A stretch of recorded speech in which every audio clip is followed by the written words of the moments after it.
dad and mom came from two very different lifestyles. My dad came from a very big and educated family. Both his mom and dad were very strict and expected all 8 of their kids to pursue a career. With 1 year left of college, my dad met my mom and did not finish his education. My grandparents were furious and did not accept my mom. They said she was the reason my dad didn't finish school. My mom, on the other hand, did not even get past primaria. Her mother had left her at a young age and her father could not support her, her brother, and her 2 sisters. A few years after that, her father passed away, leaving them on their own to struggle. My mom later met my dad and found stability with him. My dad refused to leave my mom regardless what his family had to say. My grandma shut the door on both of them, leaving my dad with nothing but the clothes on his back. My dad never went back to his family after that day, and together they left to Rio Bravo to begin their own lives together. A year later, I was born, and by that time, my dad was working at a factory and had provided us with a home. After my birth, my dad realized he wanted something better for me, and that is when our journey to the U.S. began. 15 years ago, my dad, mom, and I crossed the border with one purpose and one purpose only: the American dream. My mom had absolutely no intentions of leaving her beloved country, but at age 19, and with a 1-year-old baby by her side, she had no option but to join my dad in his journey. My dad had a vision, and it wasn't in Mexico. He saw a future in America and set out to chase the American dream. It wasn't an easy choice, but they had nothing holding them back in Mexico. My dad now had a family of his own and was determined to take us further in life.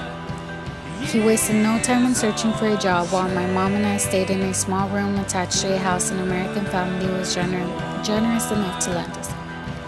My dad was hungry for success, and it did not take him long before he landed a job with an electric company, making a little over $150 a week. Sun or rain, my dad never missed a day of work. He walked every day, and not once did he complain or make excuses for himself. After using years of working with that company, his hard-working qualities and loyalty showed through, and God rewarded him with the opportunity my dad had since day 1 year in school. He was given the opportunity to begin his own company, and although the process was long and stressful, he did it. He named his company TKC Construction, every letter representing the first letter of his children's names: Tony, Karen, and Cindy. Now we live the life we only imagined in our dreams. My dad has shown me that nothing in life comes easy. Hard work, dedication, and sacrifice will help you achieve your goals, and nothing in life is impossible. Being first generation and the oldest of 3, I've always had high expectations to succeed. I have no option but to make something of myself, because that is the reason we came to the U.S. We left our country with absolutely nothing in hopes of a better life. My dad has set the standards for me, and being the oldest, it is my role to set a good example for my siblings so that they can walk in my path. At times it can be overwhelming, but my parents have stressed to me the importance of education and have engraved it in my head since my first day of elementary school. At times I feel the pressure on my back to be nothing less than perfect. My dad is my inspiration and my motivation. He is a person I admire most in life. He challenges me to be better than him. Although I feel I will never reach him, I want nothing more than to follow in his footsteps. My dad is the reason why I sit here today as a college student, pursuing the same goal he did.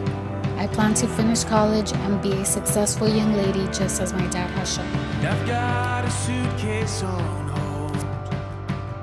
I filled it with things that we'll need